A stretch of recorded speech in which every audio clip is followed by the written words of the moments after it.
Hey, what's up everybody? It's Jan from In Sales Academy. In today's video, I'm going to go through an actual email sequence that got me a paying customer, I think a week ago. And I just want to make a point in this video about following up and how long did it actually take, what messages did I use, and why it's so important, because many of our clients or of people who I know in the B2B space, when they receive a lead and it's not necessarily a deal or a project yet, they tend to be more skeptical. And I just want to highlight how much effort it actually takes to follow up and how much value you need to give up front to deserve the project or something else. So let's go through it. I'm going to read you the responses that I received from the guy. He's a CEO of a software development company. And so the first message is from 21st of November. I'm reading it from my CRM. I sent him a cold email. This is his response. Hey, tell me more about the process, pricing, and similar case studies to my company. That's it. That's what he said. So not really high warm lead, right?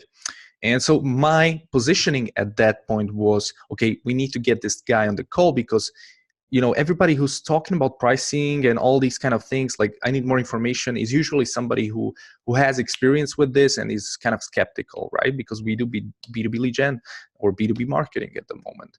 And so I've said like, hey, let's just jump on the call and I can, talk about more stuff. We have some clients under NDAs and so on. And he said like, cool, we can do that. Let's talk next week. And he said, if you could send me in the meantime any case study, resources, description of your process or approach, I would appreciate it. The sales for software developers is quite tricky, and I've tried a few agencies for outbound without success. At this point, I understand his objection, right?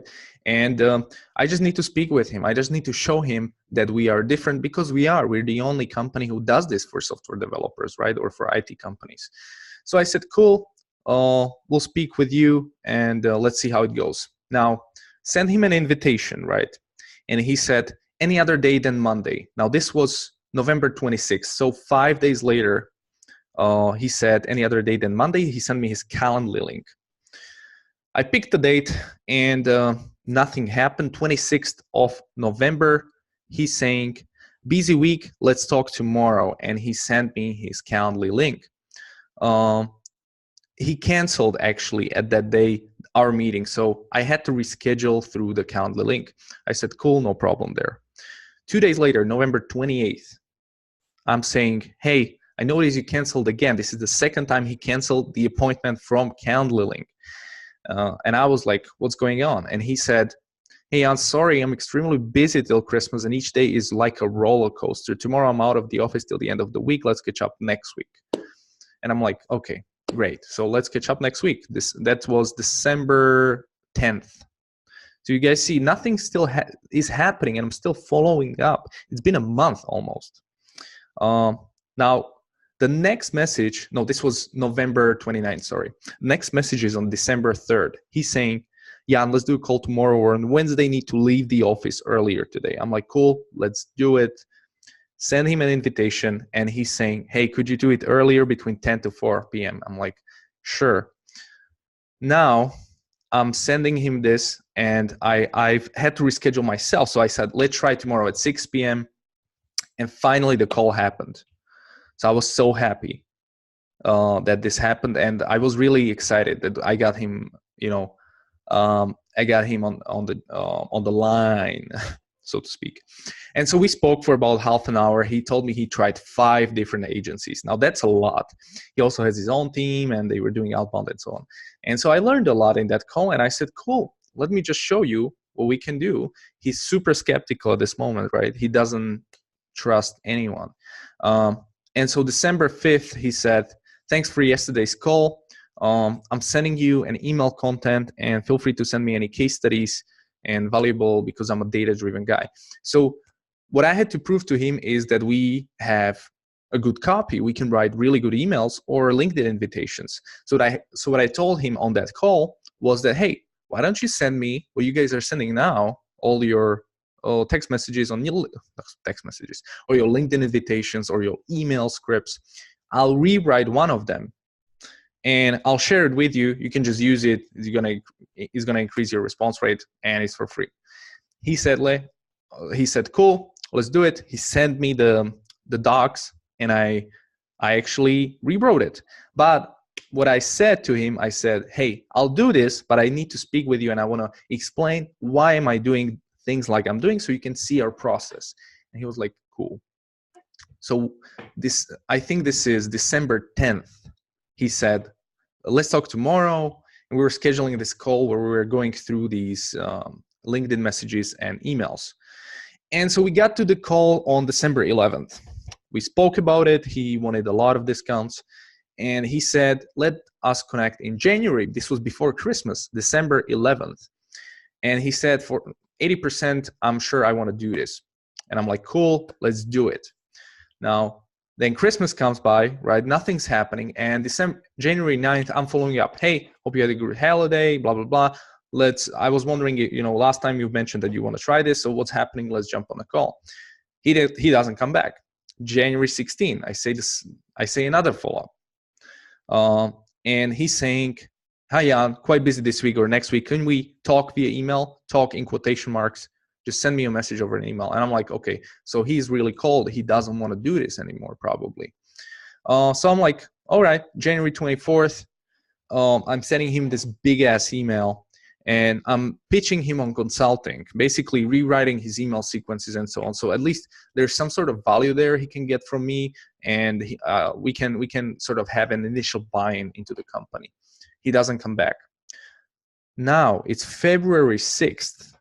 So it's like today is 27th. So February 6th, I'm following up again, and I'm saying, hey, what's up? And I'm pitching him from a different angle. At this moment, I know his challenges, I know his objections, I know everything. So I'm trying to find out what can I actually say to him that would change his mind, because he knows about the process, he knows we're good, he knows everything. How can I wrap this up? So I'm saying, hey, I know you're a super busy person, so let's just get into this. I notice that you're using a non-relational database, MongoDB. And just to let you know, we work directly with founders of their biggest competitors, and we're hooking up them with face-to-face meetings with CTOs of billion-dollar unicorn startups in New York City. Should we stay in touch? Do you want to chat, or perhaps think through something where we can help you out? So this is a different pitch, because everybody knows MongoDB, the biggest database, and we work with their biggest competitor, right? So it's kind of like building trust already. And we actually, this was a really good campaign for us with them. And so he came back the next day. He said, hey, Jan, let's talk next week, and send the calendar link. I'm like, cool, let's do it. Then February 11th, we speak. And I didn't expect anything, to be honest. I just expected kind of like a follow-up call. He said, can we reschedule? Again, like 5 times in a row. I'm like, cool, I'm used to it. February 12th, I'm sending him, hey, man, this is just a reminder. Hopefully we can speak today. He's saying, cool, let's do it. No, he said on February 12th, which is the 6th time he's rescheduling, he said, kill me, but I need to go home to take care of my daughter or something. Should be back around 2 p.m. or Thursday. Sorry, I'm crazy busy.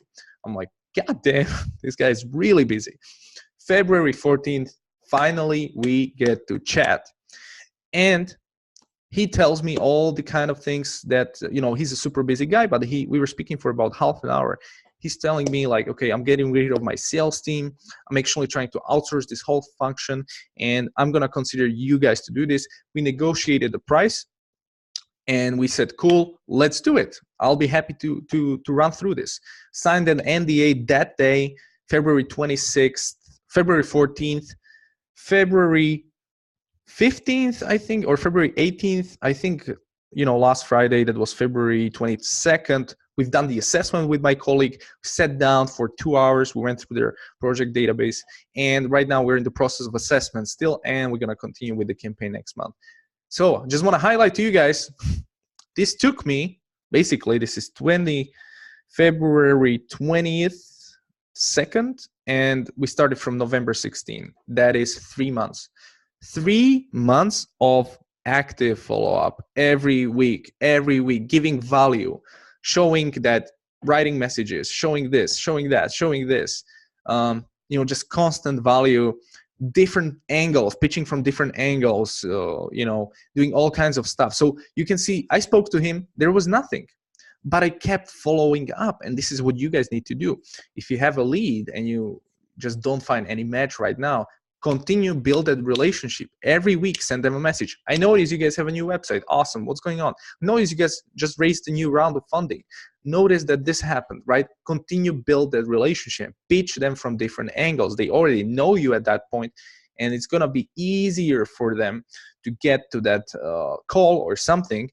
And you never know what's going to happen, right? Maybe they fire their whole marketing team. Maybe their IT department sucks. Maybe their sales team sucks, right? You never know what's going to happen.